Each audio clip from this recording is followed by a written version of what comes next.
Dear colleagues, it's a pleasure to be with you today. I am really sorry I cannot be in person to meet all my friends, Dr. Badian, Badigua, and Kamana.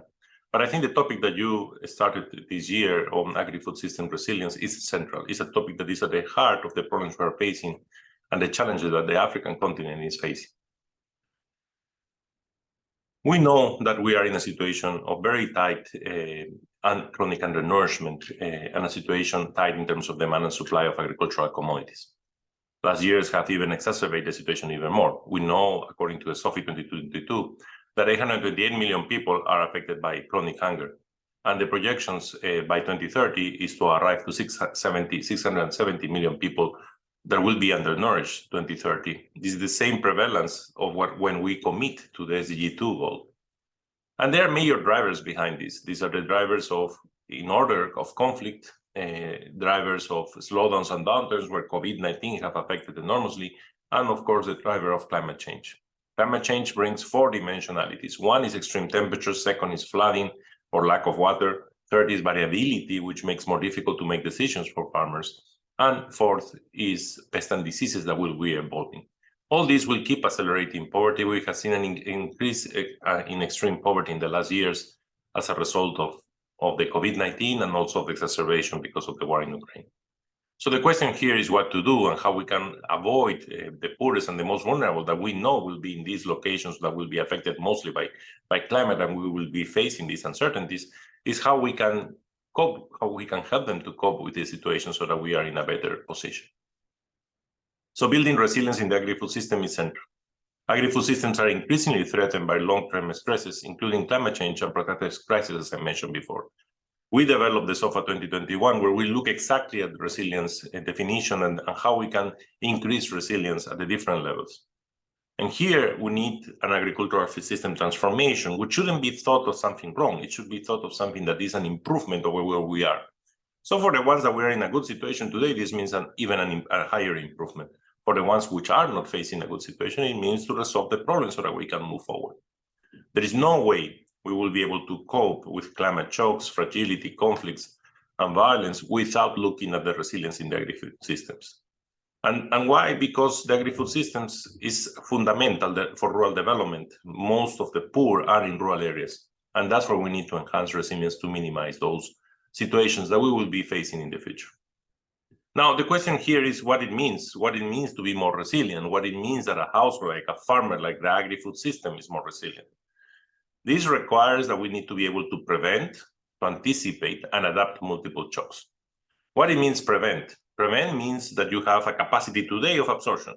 A capacity of absorption is, as a country, for example, that you have a diversity of production, you have a diversity of import suppliers to avoid the problems like the COVID-19 and to avoid the problems like what happened with the Ukraine war.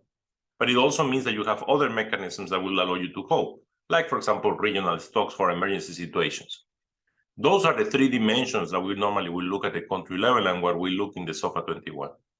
This will help us to minimize impacts, but that's just prevention. And we also need to be able to anticipate, and that's where early warning systems play.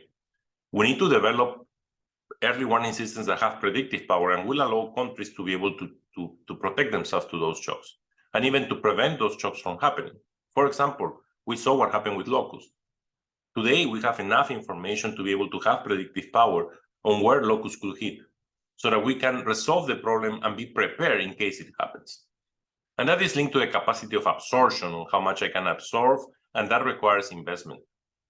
So we need to increase our investment in risk and vulnerability reduction, and that requires to do significant prioritization of public investments. It requires to bring the private sector players. It requires that we accelerate our capacity to have infrastructure in place that will allow us to cope with those shocks. And that will require that to be able to absorb the shocks when they have occurred, we do need to increase the capacity of the agri-food system to respond to recover. This includes increasing the capacity of the agri-food systems to prepare, respond, and recover. Here we need diagnostic tools and policy tools that can indicate alternative and innovative solutions for increasing resilience of the agri-food systems. And clearly, as I said, we want to maximize the return of investments of what we operate in the field, making sure that we reach the right people and implement the right actions with the restricted budget that we have, so that we have an infrastructure in place, we have investments in place that help these countries to better absorb the shocks and to maximize the potential capacity that they have to recover. What we have seen in the terrible earthquake that happened between Turkey and Syria is a reflection of this. You have a Turkey that is more resilient because they were more able to absorb the shock, although the tremendous suffering. And you have a Syria that was less resilient, that was not able to absorb the shock, and more suffering happened there. But at the same time, you have a Turkey that had a problem in the way the buildings were built, and there has to be a reconstruction process, and there has to be a change of codes of construction. Those buildings were not supposed to fall in the way they fall. And that is what we need. We need to build and reconstruct back better so that we avoid this to happen in the future. We have two sets of interventions, humanitarian and development. And resilience strikes at the bridge between the two, then granting recovery from the shock and possibly development forward and a higher curve of well-being. Now, the question is on what kind of data is needed to determine when to prevent, anticipate, and respond to acute food insecurity, and at what scale. Most likely, this calls for high-frequency data with repeated observations over time that will allow us to build these models for early warning systems. This applies to the human development nexus, but looks also at the conflict peace aspects. What kind of data are needed to contribute to peace in interventions that promote resilient and sustainable agri-food systems? That means high-frequency, political sensitive data. When we examine the humanitarian development response and recovery interventions, what kind of data is needed to determine when to prevent, anticipate, and respond to acute food insecurity, and what the scale need for high-frequency data? In responding to conflict-affected populations and increases, what we can do, what type of instruments we can build up. So we need for data-driven evidence on the impact of the assistance provided. We know random control trials are rare, but we can focus on feasible impact evaluations to understand the right balance between rigor and reality. We need to bring common research agenda and coordinated data collection efforts and collaborate between donors and researchers to be able to develop this. So all this opens the window for another very important piece that I hope to see consistently represented in the venues such as this conference. What is the role of impact evaluation? We know RCTs are rare, but we also know that they could have a significant impact. And impact evaluation in these situations is central because it will allow us to be more effective and to try to find the proper solutions that we need to have in place to resolve the problems.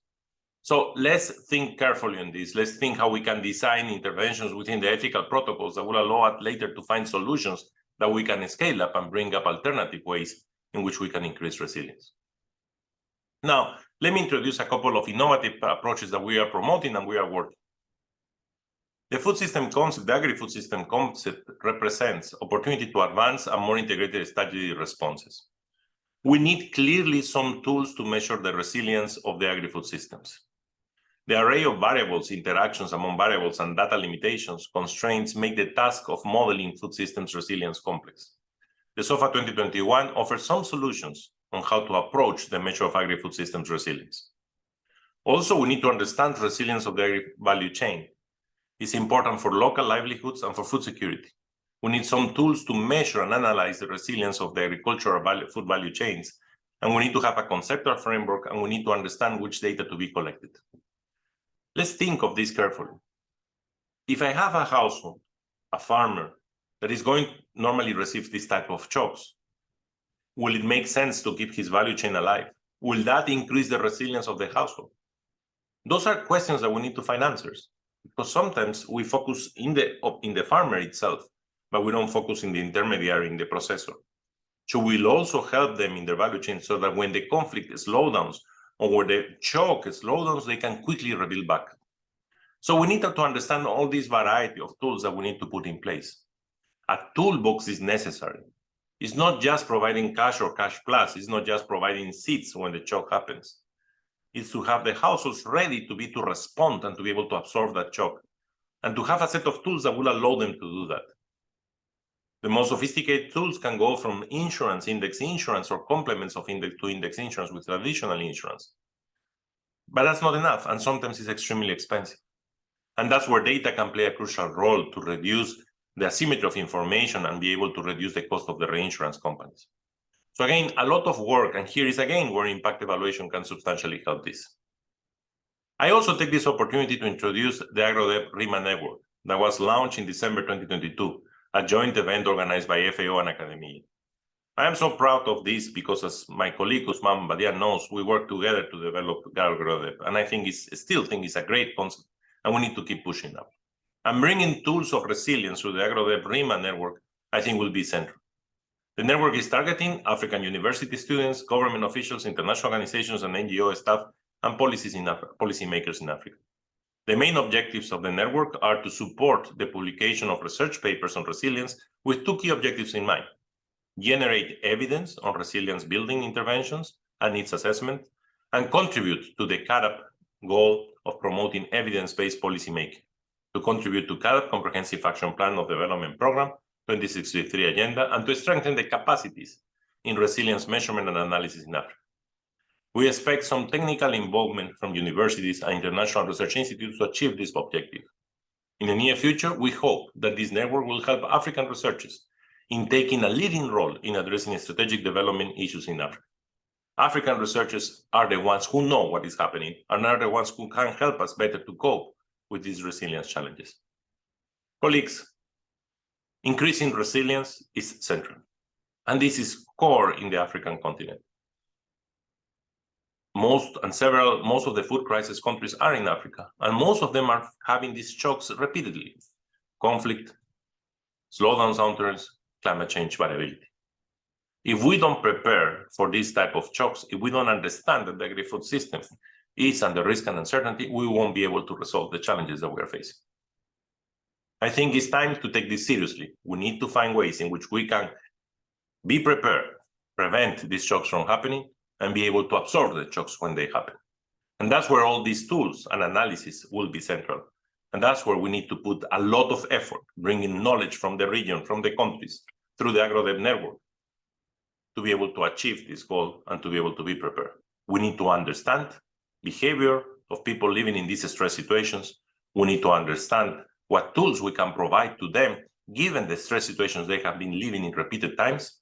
And we need to find ways in which, through these tools, we can help them to move out, to absorb the shock, but especially to build back better so that this doesn't happen again to them.